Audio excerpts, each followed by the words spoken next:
Already బాధిత కుటుంబం నుంచి ఎవరైతే బాధితురాలి యొక్క తల్లి ఒక ప్రెస్ నోట్ రిలీజ్ చేయడం జరిగింది. సో ఆ ప్రెస్ నోట్ సంబంధించి వివరాలన్నీ కూడా మన దగ్గర ఉండడం జరిగింది. సో ఆ ప్రెస్ నోట్ సంబంధించినటువంటి విషయం చాలా స్పష్టంగా మీకు చెప్పడం ప్రయత్నం చేస్తా. సో వాళ్ళ ఒక ప్రెస్ రిలీజ్ ఈరోజు చేయడం జరిగింది. సో ఒకసారి చూపిస్తాం మీకు క్లియర్గా. ఇవి దాదాపు 5 పేజీల లేఖ. ఇది 5 పేజీల లేఖ దాదాపు నిన్న రాత్రి రిలీజ్ అయినట్టుగా మన దగ్గర నిన్న ఇవాళ మార్నింగ్ మన దగ్గర రావడం జరిగింది. సో దాదాపు ఎన్ని పాయింట్స్ 18 పాయింట్స్ పెట్టి వాళ్ళు ప్రతిదీ కూడా ఈరోజు ప్రెస్ రిలీజ్, ఎందుకంటే చాలా పెద్ద కన్ఫ్యూజన్ క్రియేట్ అవుతుంది.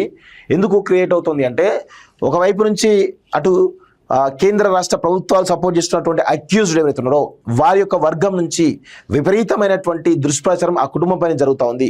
వాళ్ళు ఓపికతోటి దాదాపు వారం రోజుల పాటుగా ఓపికతోటి చూస్తూ ఉన్నారు. సో ఈరోజు కొన్ని విషయాలు, చాలా సంచలన విషయాలు, అమ్మాయి చెప్తున్న విషయాలను ఈరోజు ప్రెస్ రిలీజ్లో ప్రజల ముందు ఉంచేటువంటి ప్రయత్నం చేస్తూ ఉన్నారు. ఒకసారి దాన్ని మీకు అందరికీ కూడా తెలుగులో, ఇదంతా కూడా ఇంగ్లీష్లో ఉంది, నేను దాన్ని తెలుగులో ట్రాన్స్లేట్ చేసి చూపించేటువంటి ఒక ప్రయత్నం అయితే చేస్తా. సో ఇది తెలుగులో ఉన్నటువంటి ప్రెస్ రిలీజ్ అనువాదం చేసినటువంటి విషయం. సో ఇక్కడ చూసినట్లయితే 2012 కింద నమోదైనటువంటి ఎఫ్ఐఆర్ నెంబర్ 684/2026 కేసులో బాధితురాలైనటువంటి మైనర్ బాలిక తల్లిగా నేను ఈ ప్రకటన విడుదల చేస్తున్నాను. భరించలేనటువంటి మానసిక వేదనలో ఉన్నప్పటికీ ఈ దేశ చట్టాలను, ఈ చట్టంలోని నిబంధనలు, భారత సుప్రీంకోర్టు మార్గదర్శనం గౌరవిస్తూ నా కుమార్తె గుర్తింపును నేను గోప్యంగా ఉంచుతున్నాను. నా కుమార్తెకు రక్షణ, గౌరవం మరియు ప్రజా అవమానాల నుండి విముక్తమైనటువంటి భవిష్యత్తు దక్కాలి అని చెప్పేసి కూడా చాలా ఎమోషనల్గా ఆమె ఈరోజు ఎమోషనల్గా ఒక ప్రెస్ రిలీజ్ అయితే చేయడం జరిగింది. సో దానికి సంబంధించిన దాదాపు 17 పాయింట్లు. ఆ 17 పాయింట్లను కూడా ఈరోజు మీ ముందుంచేటువంటి ప్రయత్నం చేస్తూ ఉన్నాను. రెండో పాయింట్, మేము సాధారణ మధ్యతరగతి కుటుంబం నుంచి వచ్చినాం. మాకు రాజకీయ శక్తి లేదు, మేము ప్రభావశీలుడు కాదు. మా కుమార్తెను విలువలు, విద్యా ఆశయాలతో పెంచిన తల్లిదండ్రులము. ఒకరోజు మా బిడ్డకు న్యాయం కోరుతూ సమాజం ముందర వేడుకోవాల్సి వస్తుందని ఎప్పుడూ ఊహించలేదు. ఈ ప్రకటన ప్రతీకారం కోసమో లేదా ప్రచారం కోసమో కాదు. మౌనం కంటే మాట్లాడడం తక్కువ బాధగా అనిపించినందుకే ఈ విడుదల చేస్తున్నామని చాలా స్పష్టంగా ఈ యొక్క బాధితురాలి తల్లి ఆవేదనతోటి, వేదనతోటి, ఒక బరువెక్కినటువంటి హృదయంతో ఈ యొక్క ప్రెస్ నోట్ను రిలీజ్ చేయడం జరిగింది. సో ఒక్కసారి చాలా స్పష్టంగా ఇంకొన్ని విషయాలు తెలుగులో, ఇంగ్లీష్లో రెండిట్లో కూడా చెప్పేటువంటి ప్రయత్నం చేస్తా. మూడో పాయింట్, మా కుమార్తె తెలిపినటువంటి ప్రకారం 2025 సంవత్సరంలో బండి భగీరథ్తో పరిచయం ఏర్పడింది. మొదట సాధారణ పరిచయంగా ప్రారంభమైనది. తర్వాత నిరంతర సంభాషణలు, భావోద్వేగ హామీలు, వ్యక్తిగత సమీపత ద్వారా భావోద్వేగ ఆధారపడదలుగా మారింది. తల్లిదండ్రులుగా ఇది చెప్పడం మాకు బాధాకరం, కానీ మా కుమార్తె ఆరోపణల ప్రకారం ఆమె భావోద్వేగంగా ప్రభావితం చేయబడింది, మానసికంగా నియంత్రించబడింది, చదువు మరియు భవిష్యత్తుపై దృష్టి పెట్టకుండా చేయబడింది.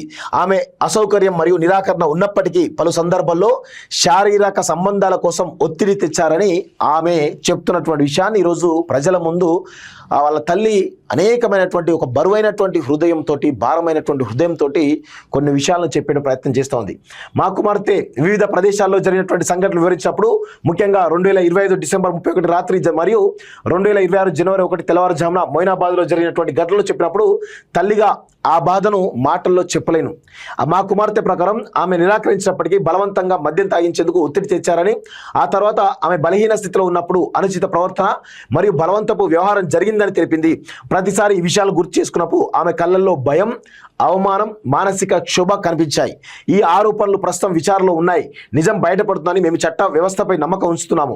మా కుటుంబం వద్ద అనేకమైనటువంటి ఎలక్ట్రానిక్ కమ్యూనికేషన్లు, చాట్లు మరియు సందేశాలు ఉన్నాయి. వాటిలో నిందితుడు క్షమాపణలు కోరడం, భావోద్వేగంగా కుంగిపోవడం, తాను నొప్పి కలిగించానని ఒప్పుకోవడం వంటి విషయాలు ఉన్నాయని మా అభిప్రాయం.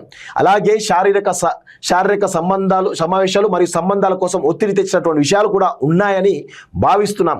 తల్లిగా ఆ సందేశాలు చదవడం అంటే నా కుమార్తె మానసిక వేదనను ఒక్కో పంక్తిగా చూడడంలా అనిపించింది. ఈ డిజిటల్ ఆధారాలను ఫోరెన్సిక్ పరీక్షకు గురి చేసి ఏ మార్పులు జరగకముందే భద్రపరచాలని విజ్ఞప్తి చేస్తున్నాం. అంటే వాళ్ళ భయం ఏంది? ఈ యొక్క ఆధారాలను పూర్తిగా కొలాప్స్ చేసేటువంటి అవకాశాలున్నాయి. వాళ్ళ దగ్గర ప్రతి ఎవిడెన్స్, ఎలక్ట్రానిక్ కమ్యూనికేషన్లు, చాట్లు, రకరకాల ఎవిడెన్స్లు ఉన్నాయి.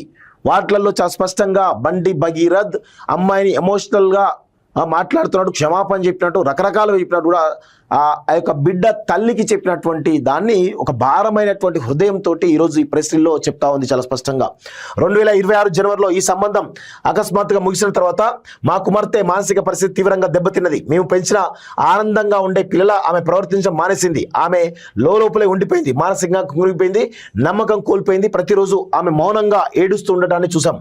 ఈ సమయంలో ఆమె పరిస్థితి గురించి మా జోక్యం కోరుతూ నిందితుడి నుంచి భయాందోళనతో వచ్చినటువంటి సందేశాలు కూడా ఉన్నాయని ఆరోపణ. సో ఇక్కడ చూడండి, ప్రతిరోజు ఆమె మౌనంగా ఏడుస్తుండని చూసాం. ఆ సమయంలో ఆమె పరిస్థితి గురించి మా జోక్యం కోరుతూ నిందితుడి నుంచి భయాందోళనతో వచ్చినటువంటి సందేశాలు కూడా ఉన్నాయట. సో వీళ్ళ తల్లిదండ్రులకు ఎవరైతే అక్యూజ్ ఉన్నాడో బండి భగీరథ్ నుంచి మా జోక్యం చేసుకోవాలి, అమ్మాయి విషయంలో జోక్యం చేసుకోవాలని చెప్పేసి కూడా నిందితుడి నుంచి భయాందోళనతో వచ్చినటువంటి సందేశాలు కూడా ఉన్నాయని చెప్పేసి చాలా స్పష్టంగా చెప్తా ఉన్నారు. సో అవి మా కుమార్తెకు జరిగినటువంటి మానసిక నష్టంపై అతనికి అవగాహన ఉందని మాకు అనిపించింది అంటూ చాలా స్పష్టంగా చెప్తా ఉన్నారు. 2026 మార్చి ఏప్రిల్లో చట్టపరమైన మార్గాలను అన్వేషించేందుకు మేము ధైర్యం కూడగట్టినప్పుడు మాకు మద్దతు లభించలేదు. బదులుగా పరోక్ష ఒత్తిళ్లు, చర్చలు, చట్టపరంగా ముందుకు వెళ్ళొద్దన్న విజ్ఞప్తులు ఎదురయ్యాయని మేము ఆరోపిస్తున్నాం. 2026 ఏప్రిల్ 21న మా కుటుంబంపై బ్లాక్మెయిల్ మరియు ఎక్స్టార్షన్ ఆరోపణలతో అకస్మాత్తుగా ఫిర్యాదు నమోదైంది. ఎక్కడ ఇది నిర్మల్లో జరిగినటువంటి దాని గురించి. సో సాధారణ పౌరులుగా మేము భయపడ్డాం. న్యాయం, మానసిక ఉపశమనం అవసరమైనటువంటి సమయంలో మా కుటుంబం నిందితులా చూపబడింది. ఈ పరిణామాలు సమయం, పరిస్థితులపై స్వతంత్ర విచారణ అవసరమని మేము నమ్ముతున్నామంటూ చాలా స్పష్టంగా చెప్తా ఉన్నారు. అంటే వీళ్ళను చూడండి ఒకసారి, వీళ్ళను ఏది 2026 మార్చి ఏప్రిల్లో చట్టపరమైనటువంటి మార్గాలను అన్వేషించినటువంటి మేము ధైర్యం కూడగట్టినప్పుడు మాకు మద్దతు లభించలేదట. సో వాళ్ళు కొంతమంది లాయర్లను కలిసిరు, వాళ్ళు కూడా ధైర్యం చేయలేదు, రకరకాల అన్వేషణ చేసినప్పుడు ఇక్కడ కూడా, ఎందుకంటే కేంద్ర హోంశాఖ మంత్రి కదా బండి సంజయ్ కదా, సో ఆయన ఢీ కొట్టాలంటే ఎవరు ధైర్యం చేయలేకపోయారు. సో ఇక్కడ చాలా స్పష్టంగా దానికి బదులుగా వాళ్ళు అన్వేషిస్తున్నటువంటి క్రమంలో ఒత్తిళ్లు, చర్చలు, చట్టపరంగా ముందుకు వెళ్ళొద్దన్న విజ్ఞప్తులు ఎదురయ్యాయని మేము ఆరోపిస్తున్నాం. 2026 ఏప్రిల్ 21న మా కుటుంబం పైన నిర్మల్ పోలీస్ స్టేషన్లో బ్లాక్మెయిలింగ్, ఎక్స్టార్షన్ కేసు నమోదు చేసి వాళ్ళని భయభ్రాంతులకు గురి చేసినట్టుగా చాలా స్పష్టంగా ఈ కుటుంబం చెప్తున్న విషయం కాబట్టి తల్లి చెప్తున్న విషయం చూస్తాను. 2026 ఏప్రిల్ 22న సంగప్ప అనేటువంటి వ్యక్తి మా ఇంటికి వచ్చి నిందితుల పక్షాన ప్రభావశీలను ప్రాతినిధ్యం వహిస్తున్నానని చెప్పి రాజీ ప్రయత్నం చేశారని మేము చెప్తున్నాం. తదుపరి రోజు 2026 ఏప్రిల్ 21న చూడండి, ఏప్రిల్ 21న కేసు నమోదైంది. ఏప్రిల్ 21న నిర్మల్లో ఎక్స్టార్షన్ అదేవిధంగా బ్లాక్మెయిల్ కేసు నమోదు చేశారు. తర్వాత వాళ్ళ కుటుంబం భయపడ్డది. అప్పుడే ఒత్తిళ్ళు వచ్చినాయి, దానికి ముందు పరోక్షపరమైన ఒత్తిళ్ళు వచ్చినాయి, తర్వాత విజ్ఞప్తులు కూడా వచ్చినాయని చెప్పి చాలా స్పష్టంగా చెప్తున్నారు. ఏప్రిల్ 22న సంగప్ప వాళ్ళ ఇంటికి వెళ్ళి మాట్లాడిందని చెప్పేసి చాలా స్పష్టంగా చెప్తున్నారు. దాని తర్వాత ఏప్రిల్ 20న కేంద్ర హోంశాఖ సహాయ మంత్రి బండి సంజయ్ కుమార్ గారిని వారి నివాసంలో కలిశామట. సో చాలా స్పష్టంగా చెప్తారు, దీనిపైన కూడా విచారణ జరగాలి. ఎవరైతే ఇప్పుడు సంగప్ప మీడియేట్ చేసిన సంగప్పని విచారిస్తే అన్ని విషయాలు కూడా తెలుస్తాయి. సో బాధలో ఉన్న పిల్ల తల్లిదండ్రులుగా మేము ఆ సమావేశానికి భరోసా, రక్షణ, మానవత్వం కోసం వెళ్ళాము. కానీ భయంతో తిరిగి వచ్చాం. రాజకీయ ప్రభావం, అనుచరులు, కుటుంబాన్ని ఇబ్బంది పెట్టే వారికి పరిణామాలు ఉంటాయని చెప్పినట్లు మాకు అనిపించిన కొన్ని వ్యాఖ్యలు మమ్మల్ని తీవ్రంగా భయపెట్టాయి. సో అంటే వాళ్ళు చూడండి, మా కుటుంబాన్ని ఏ విధంగా ఇబ్బంది పెడుతున్నారు వీళ్ళు అనే కోణంలో బండి సంజయ్ ఏ విధంగా బెదిరించిండు అనే దాంట్లో చాలా స్పష్టంగా వీళ్ళు భయపెట్టాయని చెప్పేసి చెప్తా ఉన్నారు. అప్పటి నుంచి మా కుటుంబం నిరంతర భయం, ఒత్తిడిలో జీవిస్తోంది. ఈ పరిస్థితులపై స్వతంత్ర విచారణ జరపాలని కోరుతున్నాము. 2026 చూడండి, ఇప్పటిదాకా జరిగింది 2026 ఏప్రిల్ 23 వరకు కూడా ఒక ఎపిసోడ్ జరిగింది. దాని తర్వాత 15 రోజుల తర్వాత 2026 మే 8న మా వద్ద మిగిలిన మానసిక ధైర్యం మొత్తం కూడగట్టి చట్టం కింద ఫిర్యాదు నమోదు చేసేందుకు మేము పేట్ బషీరాబాద్ పోలీస్ స్టేషన్కు వెళ్ళాము. మైనర్ బాలికకు సంబంధించి తీవ్రమైన ఆరోపణలు వెల్లడించినప్పటికీ మమ్మల్ని 5 గంటల పైగా వేచి ఉంచారని చెప్పేసి ఆరోపిస్తున్నాం. ఆ సమయంలో మా కుమార్తె భావోద్వేగంగా కుంగిపోయి అక్కడ కూర్చుంది. సో ఇంట్లో 0 FIR ప్రక్రియ గురించి మేము పదే అడిగిన తర్వాతే ఫిర్యాదు స్వీకరించబడిందని చెబుతున్నాం. తల్లిదండ్రులుగా ఆ గంటలు మా పిల్ల బాధను తూకం వేస్తున్నట్టుగా అనిపించాయి.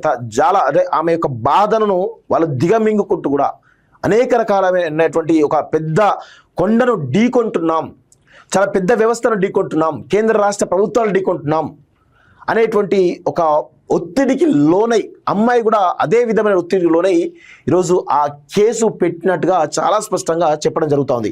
ఇదే సమయంలో కరీంనగర్ 2 టౌన్ పోలీస్ స్టేషన్లో మా కుటుంబంపై ఎక్స్ట్రాషన్ మరియు బ్లాక్మెయిల్ ఆరోపణలతో 253/26 ఇప్పటికే నమోదైందని తర్వాత తెలుసుకున్నాం. ఈ సంఘటన సమయం మమ్మల్ని తీవ్రంగా కలిచివేసింది. పిల్లల రక్షణ చట్టం కింద ఫిర్యాదుదారులుగా రక్షణ పొందాల్సిన సమయంలో మేము చూడండి, పిల్లల రక్షణ చట్టం కింద ఫిర్యాదుదారులుగా రక్షణ పొందాల్సిన సమయంలో మేము భయం, ప్రత్యారోపణలు, సామాజిక అవమానాల మధ్య చిక్కున్నాం. నిజమైనటువంటి సంఘటనల క్రమం వెలుగులోకి రావాలంటే సీసీటీవీ ఫుటేజ్, జనరల్ డైరీ ఎంట్రీలు, FIR metadata, station record, electric ఆధారాలు భద్రపరచాలని మేము కోరాము. సో వాస్తవంగా వాళ్ళు ఏం చెప్తున్నారు, కరీంనగర్లో ఎఫ్ఐఆర్ ఎప్పుడు బుక్ అయిందో దానికి సంబంధించినటువంటి ప్రతి ఒక్క ఆధారాన్ని, ప్రతి ఒక్క ఎవిడెన్స్ని భద్రపరచాలి. ఎఫ్ఐఆర్ సంబంధించిన మెటాడాటా, స్టేషన్ రికార్డులు, జనరల్ డైరీ ఎంట్రీలు, సీసీటీవీ ఫుటేజ్ అన్నీ కూడా భద్రపరచాలని చెప్పేసి చాలా స్పష్టంగా చెప్పినారు. అది పేట్ బషీరాబాద్ పిఎస్సీ అయినా సరే, లేదంటే అటు కరీంనగర్ పిఎస్సీ అయినా సరే భద్రపరచాలని చెప్పేసి చాలా స్పష్టంగా వీళ్ళు కోరుతా ఉన్నారు. మా కుటుంబానికి జరిగినటువంటి అత్యంత లోతైనటువంటి గాయాల్లో ఒకటి మా మైనర్ కుమార్తె గుర్తింపును బయటపెట్టే వివరాలు ప్రచారంలోకి రావడం. ఇది నేను డే 2 నుంచి కూడా డే 2, డే 3 నుంచి కూడా మొత్తుకుంటా ఉన్నాను. దయచేసి బయట పెట్టకండి అని చెప్పేసి చాలా స్పష్టంగా చెప్తున్నాను. ఎందుకంటే అలా బయట పెట్టడం, ఎందుకంటే ఒకటే విషయం, 18 సంవత్సరాల కింద ఉన్నటువంటి ఇప్పుడు చట్టం ప్రకారం, ఆ యొక్క చట్టం ప్రకారం చూడండి, కేవలం ఆరోపణలు వస్తే కేసు బుక్ అయిపోతుంది. ఎందుకు బుక్ అయిపోతుంది అంటే ఆ యొక్క మైనర్ అమ్మాయి ఎమోషన్స్ను కంట్రోల్ చేసుకోలేరు. వాళ్ళు ఎమోషనల్ ఇన్ఫ్లుయెన్స్ ఈజీగా కాగలుగుతారు, తొందరగా మోసపోబడతారు. ఆ విధమైనటువంటి ఏజ్ అది. సో అది చాలా స్పష్టంగా నేను చెప్తా ఉన్నాను. సో బయటపెట్టే వివరాలు ప్రచారంకు రావడం, ఏ చిన్నారి కూడా ఇలాంటి ద్వితీయ మానసిక వేదన అనుభవించకూడదు. ఇప్పటికే మానసికంగా బాధపడుతున్నటువంటి పిల్ల సమాజం తీర్పులు, గుసగుసలు, అవమానాల భయంతో జీవించకూడదు. ఈ చట్టం కింద పిల్లల గుర్తింపును రక్షించడం కేవలం చట్టపరమైన బాధ్యత మాత్రమే కాదు, అది సమాజపు నైతిక బాధ్యత కూడా అంటూ చాలా స్పష్టంగా వాళ్ళు చెప్తున్నారు. అంటే అమ్మాయి యొక్క ఐడెంటిటీ బయట పెడుతూ ఈరోజు తల్లిదండ్రులు ఆ కుటుంబాన్ని, ఆమె యొక్క అమ్మాయి యొక్క కంప్లీట్ ఒక తీవ్రమైనటువంటి మెంటల్ ట్రామాకు గురవుతుంది. ఆల్రెడీ భగీరథ్ వల్ల ఒకసారి ట్రామాకు గురైంది. భగీరథి యొక్క ఎమోషనల్ ఇన్ఫ్లుయెన్స్ వల్ల కావచ్చు, లేకపోతే ఎమోషనల్ బ్లాక్మెయిల్ వల్ల కావచ్చు, లేకపోతే రకరకాల ఒత్తిళ్ల వల్ల కావచ్చు, ఒకసారి మెంటల్ ట్రామాకు గురైంది. రెండోసారి కేసు పెట్టినప్పుడు గురైంది. ఇప్పుడు తీవ్రమైనటువంటి ప్రత్యారోపణలు వస్తున్నటువంటి నేపథ్యంలో తీవ్రమైనటువంటి ఈ యొక్క ఆమె ఐడెంటిటీ ఏవైతుందో, దుష్ప్రచారాలు, లేకపోతే ఆమె ఏజ్ విషయంలో వస్తున్నటువంటి ఆరోపణలు ఏవైతున్నాయో అవన్నీ కూడా కనీసం మార్పు చేయకుండా ఈరోజు సోషల్ మీడియాలో విపరీతమైన ప్రచారం చేస్తూ ఉంటే, మూడోసారి కూడా ఆమె మెంటల్ ట్రామాకు గురవుతుంటే ఈరోజు అమ్మాయి ఈ యొక్క వేదన ఒకసారి గమనించండి. ఎంత నిజంగా ధైర్యంగా ఉన్నదనుకున్నప్పటికీ కూడా మెంటల్ ట్రామాకు గురవుతుంది, రోజు రోజుకు భయాందోళనకు గురవుతుంది. సో ఇది మంచి పద్ధతి కాదు. రాష్ట్ర ప్రభుత్వం కూడా అర్థం చేసుకోవాలి, కేంద్ర రాష్ట్ర ప్రభుత్వాలు కూడా అర్థం చేసుకొని ఈ యొక్క దుష్ప్రచారం అవుతుందో దానికి సంబంధించి ఒక అవకాశం అవుతుందో అవకాశాలన్నిటి కూడా ఈరోజు ప్రజలకు విజ్ఞప్తి చేయాల్సిన అవసరం అయితే ఉంది. బండి సంజయ్ గారు కూడా ఈ విధంగా మీ యొక్క టీం తోటి ఇంత దుష్ప్రచారం చేయడం కూడా కరెక్ట్ కాదు. మీరు చేస్తున్నటువంటి దుర్మార్గం ఇది, చాలా దుర్మార్గం ఇది. తర్వాత మా కుమార్తె నుండి మరింత వివరమైనటువంటి ప్రకటనలు నమోదు చేసిన అనంతరం విచారణ సంస్థ మొదట చేర్చిన సెక్షన్లు మార్చి మరింత తీవ్రమైనటువంటి సెక్షన్లు చేర్చినట్లు మాకు తెలిసింది. దీని ద్వారా ఈ వ్యవహారాన్ని వ్యక్తిగత విషయం లేదా పరస్పర సమ్మతితో జరిగిన విభేదంగా చూపించడం సరైంది కాదని మాకు అనిపించింది. విచారణ స్వతంత్రంగా, నిష్పక్షపాతంగా, ఎటువంటి ఒత్తిడి లేకుండా కొనసాగాలని మేము కోరుతున్నాం. సో ఎఫ్ఐఆర్ నెంబర్ 684/2026 మొదట నమోదు చేసినప్పుడు బాధితురాలు తెలిపినటువంటి తీవ్రమైన ఆరోపణలున్నప్పటికీ తక్కువ తీవ్రత కలిగినటువంటి బేరబుల్ సెక్షన్లు మాత్రమే చేర్చినట్టు మాకు తెలిసింది. తర్వాత ప్రజా ఆందోళన, సంస్థాగత దృష్టి, సిట్ ఏర్పాటు తర్వాత మాత్రమే మరింత తీవ్రమైనటువంటి నాన్ బేలబుల్ సెక్షన్లు చేర్చినట్టు తెలుస్తోంది.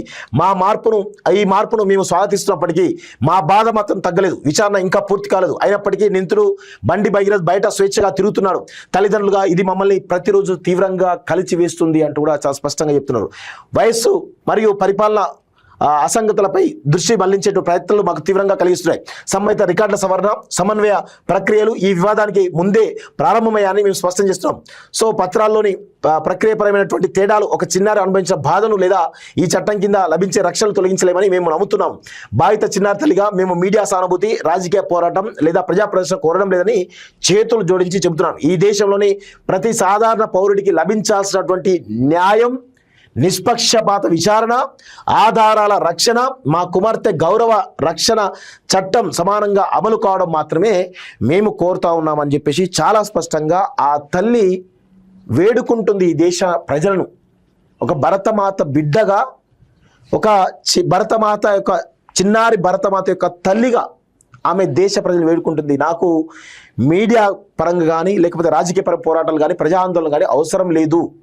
కానీ నేను ఒక్కటి వేడుకుంది ఒకటే, ఈ చట్టం ఏదైతుందో చట్టం ప్రతి ఒక్కరికి సమానం, భారతదేశ ప్రజలందరూ కూడా ఈ చట్టం సమానం. కాబట్టి ఒక సాధారణ పౌరులుగా మాకు లభించాల్సిన న్యాయం, నిష్పక్షపాత విచారణ, ఆధారాల రక్షణ, మా కుమార్తె గౌరవ రక్షణ చట్టం సమానంగా అమలు కావడం మాత్రమే మేము కోరుతున్నామని చెప్పేసి చాలా స్పష్టంగా వేడుకున్నారు. నిజంగా ఈ తల్లి ఇది చూస్తూ ఉంటే ఎంత మనోవేదన గురై, ఆ యొక్క బిడ్డ, చిన్న బిడ్డ, 17 సంవత్సరాల బిడ్డ ఎంత మనోవేదనకు గురైందో, మెంటల్ ట్రామాకు గురైందో, ఎంత భయపడుతూ ఇది రాసిండ్రో మనందరం కూడా అర్థం చేసుకోవాలి.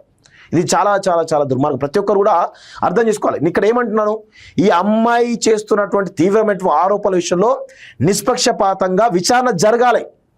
ఈరోజు కేంద్ర ప్రభుత్వంలో కేంద్ర హోంశాఖ మంత్రిగా ఉన్నటువంటి బండి సంజయ్ కుమారుడి యొక్క కేసు సంబంధించినటువంటి అంశం కాబట్టి ఈ యొక్క విచారణ నిష్పక్షపాతంగా జరగాలని మేము కోరుకుంటాం. ఎవరి ఇన్ఫ్లుయెన్స్ కూడా ఉండొద్దు, చాలా స్పష్టంగా చెప్తున్నాం. ఇందులో నిజాలు ప్రతిరోజు బయట పెడుతున్నాం. ప్రస్తుతం మా కుటుంబం నిరంతర భయం, మానసిక అలసట, అనిశ్చితితో జీవిస్తోంది. బెదిరింపులు, బలవంతపు ఒత్తిళ్లు, రాజకీయ లక్ష్యీకరణ నుండి రక్షణ కోరుతున్నాను.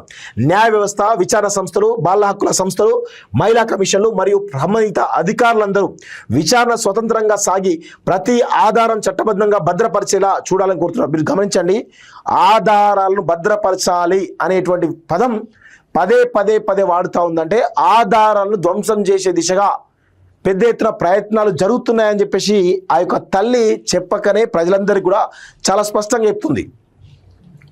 మీడియా, సోషల్ మీడియా వినియోగదారులు, పౌర సమాజం మరియు ప్రజలందరికీ నేను విజ్ఞప్తి చేస్తున్నాను, దయచేసి నా కుమార్తె గుర్తింపును బయటపెట్టకండి. ఈ కేసు సంబంధించిన వ్యక్తిగత సమాచారాన్ని ప్రచారం చేయకండి. అలాంటి ప్రతి చర్య ఇప్పటికే మానసికంగా దెబ్బతిన్న చిన్నారిపై మరింత భారంగా మారుతుంది. ఏ తల్లిదండ్రులు కూడా తమ పిల్ల గౌరవం, భవిష్యత్తు సమాజం చేత నాశనం అవుతుండడం చూడకూడదు అంటూ నిజంగా నాకు చదువుతుంటేనే భావోద్వేగానికి లోనవుతున్నాను. నిజంగా ఇది కరెక్ట్ కాదు.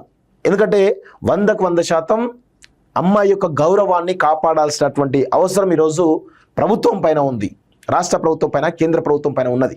కానీ ఈరోజు ఆ రాష్ట్ర ప్రభుత్వంలో, కేంద్ర ప్రభుత్వంలో భాగస్వాములైనటువంటి ఇన్వెస్టిగేటివ్ ఏజెన్సీ ఏవైతున్నాయో ఆ మహిళ గౌరవాన్ని ఈరోజు ఇంకా దిగజార్చేటువంటి ప్రయత్నం జరుగుతూ ఉంది. ఆమెను ఇంకా మెంటల్ ట్రామా గురి చేస్తున్నారు. దయచేసి సిట్ అధికారి ఎవరైతే ఉన్నారో రితిరాజ్ గారికి నేను ఒక విజ్ఞప్తి చేస్తూ ఉన్నాను. దయచేసి ఈ యొక్క కుటుంబం పడుతున్నటువంటి వేదనను ఒక ఆడబిడ్డగా మీరు కూడా అర్థం చేసుకొని దయచేసి అమ్మాయి పైన సోషల్ మీడియాలో జరుగుతున్నటువంటి దుష్ప్రచారాన్ని దయచేసి ఆపే విధంగా మీ యొక్క విచక్షణ అధికారాలను ఉపయోగించి దయచేసి అమ్మాయిని కాపాడాలి, ఆ కుటుంబాన్ని కాపాడాలని చెప్పేసి కూడా సిట్ అధికారి డీజీపీ గారిని కోరుతా ఉన్నాను. రాష్ట్ర ప్రభుత్వం సంబంధించినటువంటి సీఎం రేవంత్ రెడ్డి గారు కోరుతా ఉన్నాను, ఎందుకంటే హోంమంత్రి కూడా ఆయనే కాబట్టి. పోలీస్ డిపార్ట్మెంట్ కోరుతా ఉన్నాను. అదేవిధంగా బాల హక్కుల కమిషన్ చైర్మన్ ఎవరైతే ఉన్నారో దయచేసి మీరు కూడా జోక్యం చేసుకోవాలని చెప్పేసి కూడా కోరుతూ, న్యాయ వ్యవస్థ కూడా దయచేసి ఈ యొక్క తల్లి పడుతున్నటువంటి ఆవేదన, ఆ యొక్క చిన్నారి అమ్మాయి పడుతున్నటువంటి ఆవేదనను దయచేసి మీరు అర్థం చేసుకోవాలని చెప్పేసి, అర్థం చేసుకొని దీన్ని కట్టడి చేసే విధంగా మీ యొక్క అధికారాలను ఉపయోగించాలని చెప్పేసి కూడా ఈరోజు కాలేజీ తరపున నేను కోరుతా ఉన్నాను. సో ఈ కేసు సంబంధించిన వ్యక్తిగత సమాచారాన్ని ప్రచారం చేయకండి. అలాంటి ప్రతిచర్య ఇప్పటికే మానసికంగా దెబ్బతిన్న చిన్నారిపై మరింత భారంగా మారుతుంది. ఏ తల్లిదండ్రులు కూడా తమ పిల్లల గౌరవం, భవిష్యత్తు సమాజం చేత నాశనం అవుతుందని చూడకూడదు. మా కుటుంబం ఎంతో బాధను ఎదుర్కొన్నప్పటికీ భారత రాజ్యాంగం, న్యాయ వ్యవస్థ, చట్ట పరిపాలనపై మాకు ఇంకా విశ్వాసం ఉంది. చట్టబద్ధమైనటువంటి ప్రతి ప్రక్రియలో మేము పూర్తిగా సహకరిస్తాము. చివరికి నిజం, న్యాయం, నిష్పక్షపాతత్వం మా కుమార్తెకు విజయం తేవాలని ప్రార్థిస్తున్నామని చెప్పేసి కూడా చాలా స్పష్టంగా బాధితురాలి తల్లి ఈరోజు దేశ ప్రజలందరూ కూడా ఒక ప్రెస్ నోటు ఇంగ్లీష్లో రిలీజ్ చేయడం జరిగింది. దాన్ని నేను తెలుగులో అనువదించి మీకు చెప్పేయడం ప్రయత్నం చేస్తాను. ఎందుకంటే ఇంగ్లీష్లో కొన్ని అర్థం అవ్వచ్చు, అర్థం కాకపోవచ్చు కాబట్టి. సో దాన్ని ఈరోజు చాలా స్పష్టంగా ఎండ్ టు ఎండ్ 5 పేజీల లేఖను ఈరోజు భారతదేశ ప్రజల ముందు ఆ తల్లి ఉంచింది. తన బిడ్డ పడుతున్నటువంటి వేదన, అదేవిధంగా తన యొక్క బిడ్డ పాప ఎవరుతున్నారో ఆ పాప 2025 నుంచి ఇది బండి భగీరథ పరిచయం అయినప్పటి నుంచి కూడా బ్రేకప్ అయిన తర్వాత ఆమె పడినటువంటి మనోవేదన, ఆ తర్వాత అనేక రకాల బ్లాక్మెయిల్ కేసులు, ఎక్స్టార్షన్ కేసులు, తర్వాత సంగప్ప అనే వ్యక్తి ఇన్వాల్వ్ కావడం, బండి సంజయ్ దగ్గర తీసుకుపోవడం, ఆ తర్వాత బండి సంజయ్ బెదిరించడం, ఆ తర్వాత ఏ విధంగా పూర్తి స్థాయిలో చాలామంది అనుకుంటారు జనవరిలో జరిగితే ఇప్పుడు కేసు పెడతారా, అని అంటున్నారు కదా, ఈ ప్రక్రియ అంతా కూడా ఆమె చాలా స్పష్టంగా ప్రజల ముందు ఉంచింది. ప్రజలే న్యాయ నిర్ణేతలుగా దయచేసి వాళ్ళ కుటుంబానికి అండగా నిలవాల్సిన అవసరం అయితే ఉంది. ఎందుకంటే ఈరోజు ఒక మైనర్ బాలికకు సంబంధించినటువంటి అంశం ఈరోజు పెద్ద ఎత్తున ఆమె పైన, ఆమె కుటుంబం పైన తీవ్రమైనటువంటి ఒక ఫేక్ ప్రచారం బలంగా ఒక పార్టీ నుంచి వస్తూ ఉంది. ఇది చాలా ఎవిడెన్స్లు మా దగ్గర ఉన్నాయి. పార్టీ గ్రూపులలో కూడా, కరీంనగర్లో ఉన్నటువంటి గ్రూపులలో కూడా, రాష్ట్ర పార్టీ సంబంధించిన కొన్ని గ్రూపులలో కూడా ఈ యొక్క ఏం నరేటివ్ బిల్డ్ చేయాలి, ఏంటి మొత్తం ఫేక్ మార్ఫింగ్ ఫోటోలు, అమ్మాయి యొక్క ఫోటోలను కనీసం మార్ఫింగ్ చేయకుండా, కనీసం బ్లర్ చేయకుండా, సో మొత్తం ఐడెంటిటీ బయట పెట్టేసి సోషల్ మీడియాలో విపరీతం ప్రచారం చేస్తున్నారు. ఈరోజు పేడ్ ఛానల్ పెట్టుకొని విపరీతం ప్రచారం చేస్తున్నారు. ఎంత దుర్మార్గం జరుగుతుందో ఒకసారి చూడండి. అమ్మాయి యొక్క ఐడెంటిటీ బయట పెట్టడానికి కూడా ఈరోజు న్యాయాల మీద, చట్టాల మీద ఏం గౌరవం ఉంటుంది ప్రజలకి? ఈరోజు రాష్ట్ర ప్రభుత్వం కానీ, పోలీస్ డిపార్ట్మెంట్ కానీ, న్యాయ వ్యవస్థ కానీ సుమోటుగా తీసుకోవాల్సినటువంటి ఇలాంటి ఈ యొక్క అంశాలను కనీసం పట్టించుకోవట్లేదు అంటే మన భారతదేశ న్యాయ వ్యవస్థ పైన కానీ, భారతదేశ రాజ్యాంగం పైన కానీ ప్రజలకు నమ్మకం ఎలా కలుగుతుంది? మన నమ్మకం కలిగించేటువంటి పొజిషన్లో ఈరోజు పాలకులు ఉండాలి కదా. భారతదేశ న్యాయ వ్యవస్థపై కానీ, భారతదేశ రాజ్యాంగం పైన కానీ మనందరి ఈ దేశంలో ఉన్న 140 కోట్ల మంది ప్రజలకు మనం భరోసా కల్పించాలి, నమ్మకం కల్పించాలి. వీటి ద్వారానే మన భారతదేశం నడుస్తుంది అని చెప్పి చెప్పాల్సినటువంటి పాలకులు ఈరోజు ఇంత ఘోరాద్ఘోరంగా విష ప్రచారం జరుగుతూ ఉంటే దాన్ని కట్టడి చేయాల్సినటువంటి పరిస్థితిలో ఈరోజు ఉండడం అనేది నిజంగా బాధాకర విషయం. రాష్ట్ర ప్రభుత్వం, కేంద్ర ప్రభుత్వం రెండు కలిసి ఈరోజు ఒక బాలిక కుటుంబం పైన పెద్ద ఎత్తున దుర్మార్గం చేస్తున్నట్టుగానే కనబడుతుంది అనేది చాలా స్పష్టంగా మాకైతే అర్థమవుతుంది. సో ఇప్పటికైనా మేము, ఎందుకంటే ప్రజల ముందు ఉంచాలని డిసైడ్ అయినాం కాబట్టి ప్రజల ముందు ఉంచుతున్నాం. సో ఆ యొక్క ప్రెస్ నోట్ను తెలుగులో అనువదించి మీకు పూర్తి స్థాయి వివరాలు చెప్పేటువంటి ప్రయత్నం చేస్తున్నాం. ఇప్పటికైనా ప్రజలు డిసైడ్ చేయాలని చెప్పేసి కూడా ఆ ప్రజల ముందే ఉంచుతున్నాం. సో ఇది పరిస్థితి. లేటెస్ట్ సంబంధించినటువంటి అప్డేట్ మిత్రులారా.